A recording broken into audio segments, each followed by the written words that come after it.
নমস্কার, আপনারা দেখছেন উত্তর দর্পণ, আমি অনুষ্কা। বিস্তারিত খবরের আগে শিরোনাম এক ঝলকে।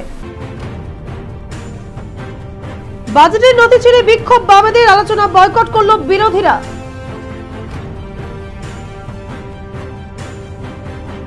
কুনকি এনে উদ্ধার করা হলো দুটো হাতি, ঘুম পাড়ানি গুলি মেরেই করা হলো কাবু।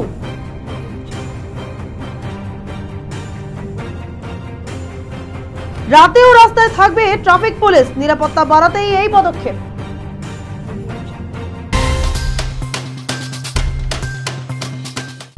এখন সংবাদ বিস্তারে।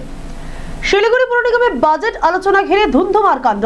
শুক্রবার বাজেট আলোচনা চলাকালীন বাজেট ছিঁড়ে বিক্ষোভ প্রদর্শন করে বাম কাউন্সিলরেরা। এরপর বাজেট আলোচনা বয়কট করে বেরিয়ে আসেন তারা। পরে বিজেপিও বয়কট করে বেরিয়ে যায়। মঙ্গলবার বাজেট ঘোষণা হওয়ার পরেই বিরোধীরা তীব্র কটাক্ষ করে। এদিন বাজেট অধিবেশন চলাকালীন বাম কাউন্সিলর শরদিন্দু চক্রবর্তী বক্তব্য রাখতে রাখতেই বাজেটের নথি ছিঁড়ে ওয়াকআউট করেন তারা। এদিন 4 জন বাম কাউন্সিলরের মধ্যে পরিষদীয় দলনেতা মুন্সি নুরুল ইসলাম অনুপস্থিত ছিলেন। বাকি 3 জন বাজেট অধিবেশন বয়কট করে বেরিয়ে যান। পরে তারা পুর নিগমে বিক্ষোভ প্রদর্শন করেন। পরে বিজেপি কাউন্সিলররাও একইভাবে অধিবেশন বয়কট করেন। এদিন বাম কাউন্সিলর শরদিন্দু চক্রবর্তী বলেন, পুর কর্মচারী, অস্থায়ী কর্মী, সাফাই কর্মী যাদের অক্লান্ত পরিশ্রমের মাধ্যমে পুরো এলাকায় নাগরিকরা পরিষেবা পায়, এবছর বাজেটে তাদের কোনো রকম কথাই উল্লেখ হয়নি। অথচ বাম আমলে প্রত্যেক বছর এই কর্মীদের 10% মাইনে বৃদ্ধি করা হতো। এই বাজেট মানুষের স্বার্থে নয়। আমরা সর্বোপরি বলতে চাই যে কর্পোরেশনের কর্মচারীরা, যে পৌর কর্মচারী, অস্থায়ী কর্মচারী, সাফাই কর্মচারী যাদের অক্লান্ত পরিশ্রমের মধ্যে দিয়ে এই পৌর এলাকা নাগরিকরা পরিষেবা পাচ্ছেন, তাদের অক্লান্ত পরিশ্রমের মধ্যে দিয়ে এই বাজেটের মধ্যে দিয়ে সেই পৌর কর্মচারী, অস্থায়ী কর্মচারী, সাফাই কর্মচারীদের বেতন বৃদ্ধির কথা উল্লেখ করা হয়নি।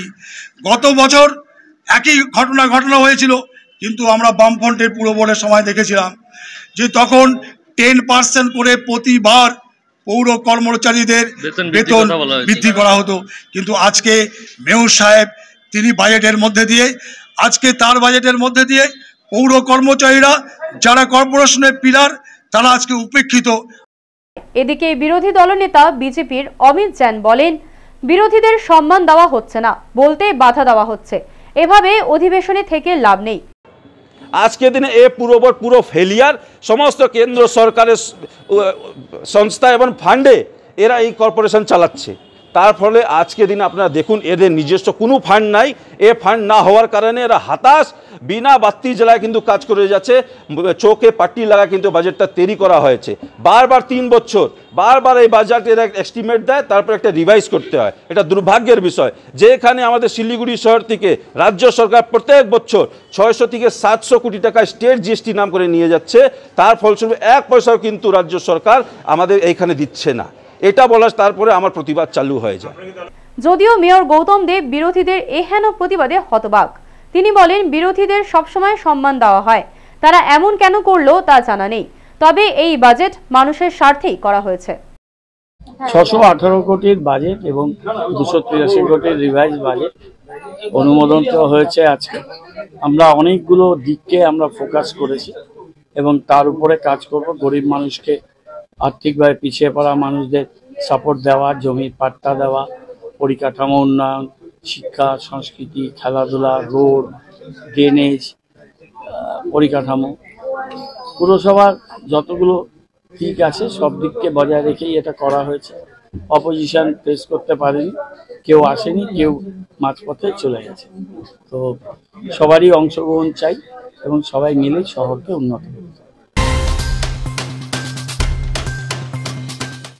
মন্দিরে প্রণামী বাক্স ভেঙে চুরি হলো টাকা। শুক্রবার কোচবিহার 3 নম্বর ওয়ার্ড আমতলা চড়ক পুজো মন্দিরে প্রণামী বাক্স ভেঙে প্রায় 20 মিনিট ধরে টাকা চুরির অভিযোগ উঠল মন্দির কর্তৃপক্ষের পরিচিত এক ব্যক্তির বিরুদ্ধে।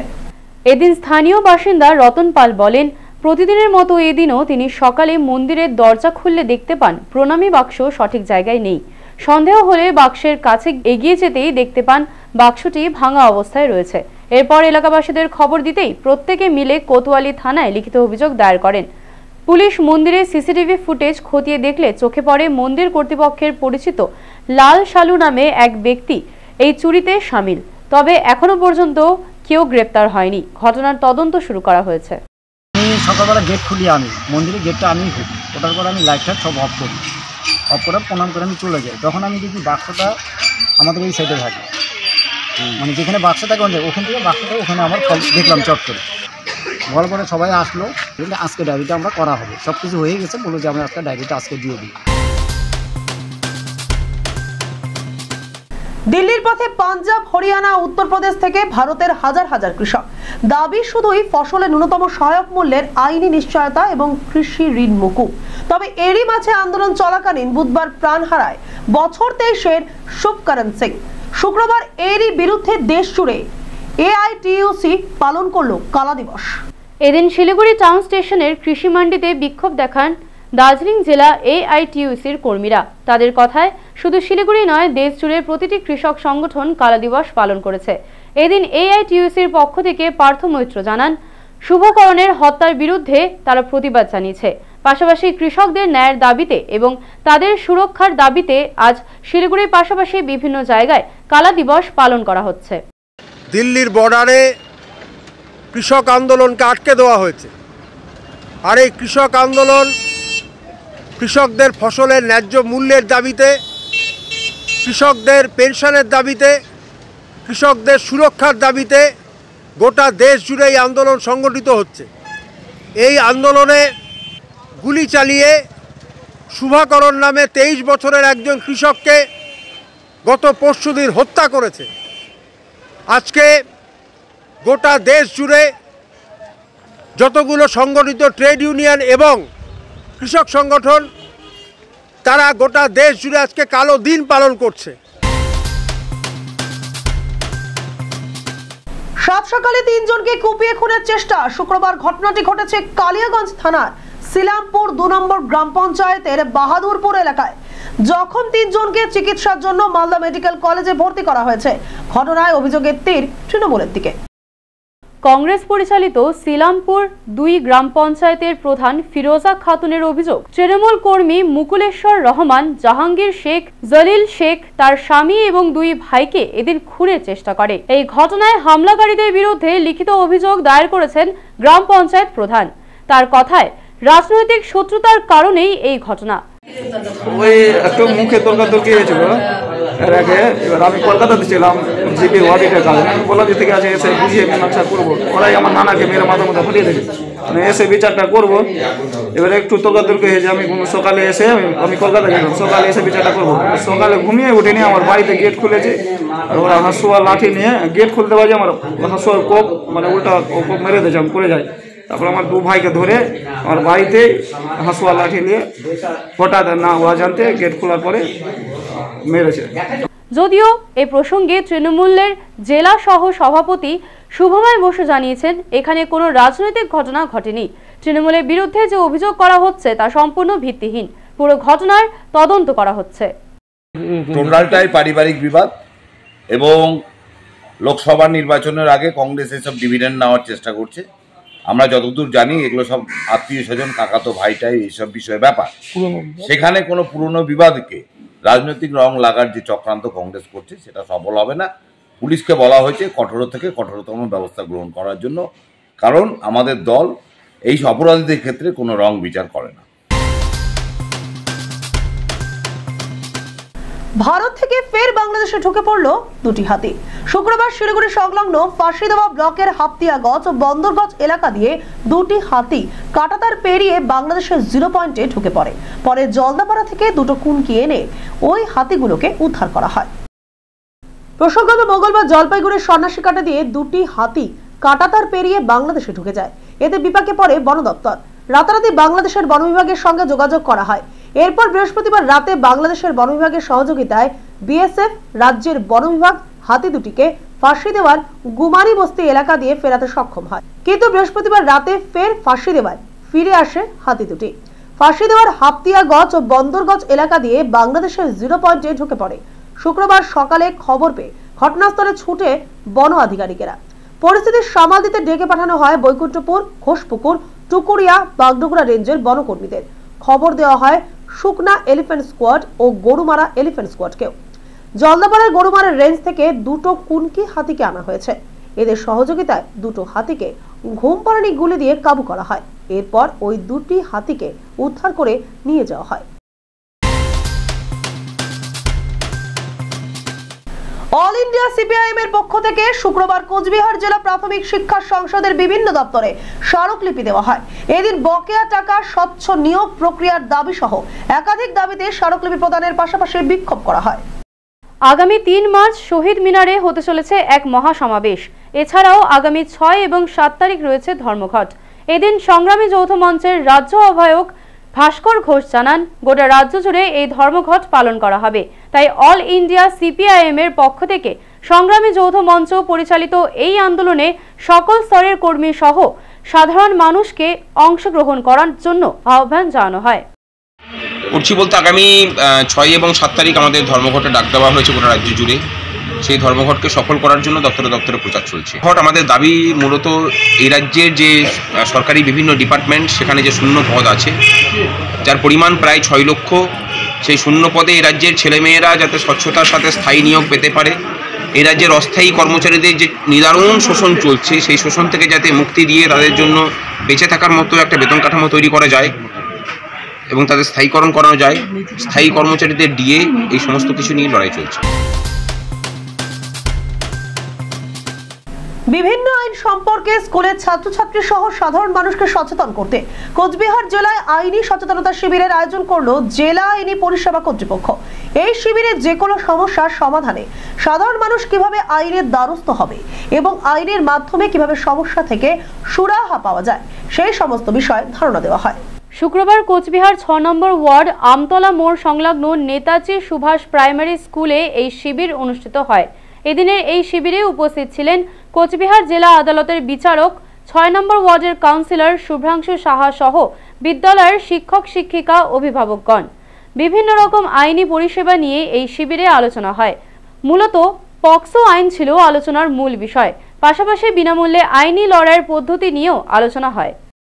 আমাদের স্কুলে এখানে জেলা আইনি বিভাগ থেকে একটা আলোচনা সভা, এখানে জজ সাহেব উপস্থিত রয়েছে।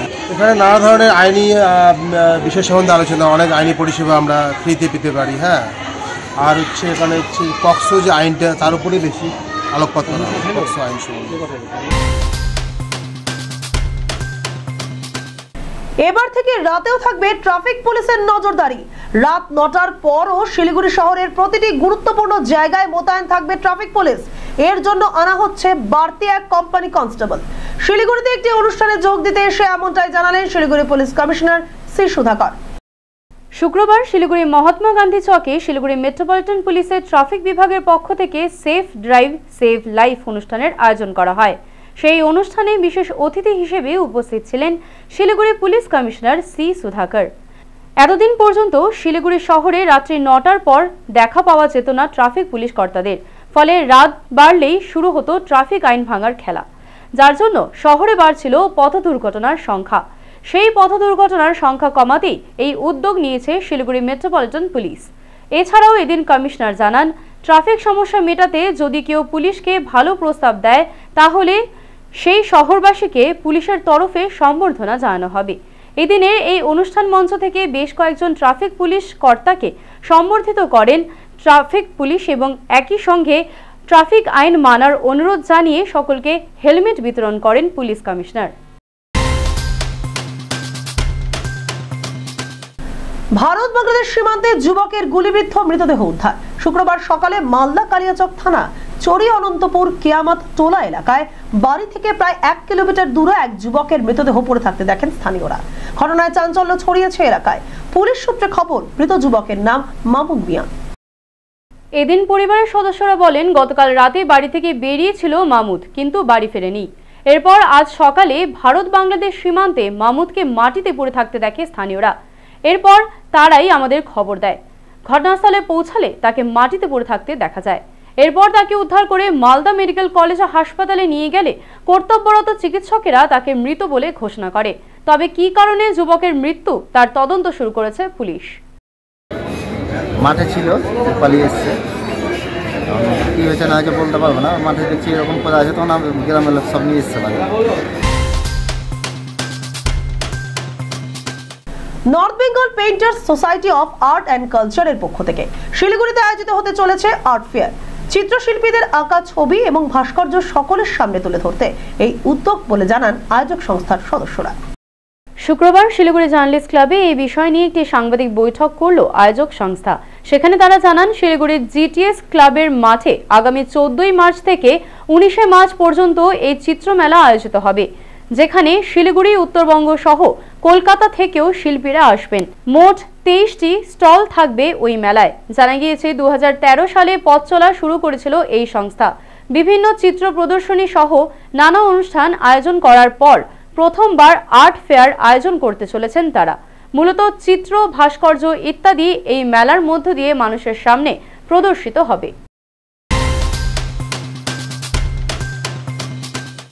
উচ্চ মাধ্যমিক পরীক্ষা কেন্দ্রে মোবাইল ফোন নিয়ে এক পরীক্ষার্থীকে হাতে নাতে ধরে ফেলল পরীক্ষক। বাতিল হলো পরীক্ষা।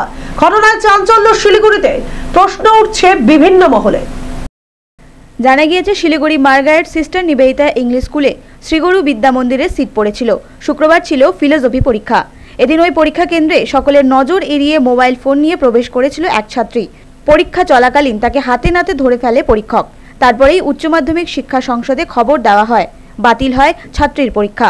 উচ্চ মাধ্যমিক পরীক্ষা যুগ্ম আহ্বায়ক রাম ছেত্রী বলেন, ওই ছাত্রীর বিরুদ্ধে আইন অনুযায়ী ব্যবস্থা নেওয়া হবে। তার সমস্ত পরীক্ষা বাতিল করা হয়েছে। এখনকার মতো খবর এ পর্যন্তই। শেষ করার আগে শিরোনাম আরো একবার। বাজেটের নথি ছিঁড়ে বিক্ষোভ, বামেদের আলোচনা বয়কট করল বিরোধীরা।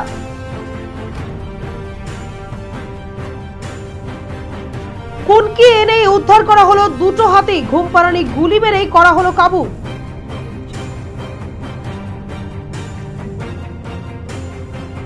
রাতেও রাস্তায় থাকবে ট্রাফিক পুলিশ। নিরাপত্তা বাড়াতেই এই পদক্ষেপ।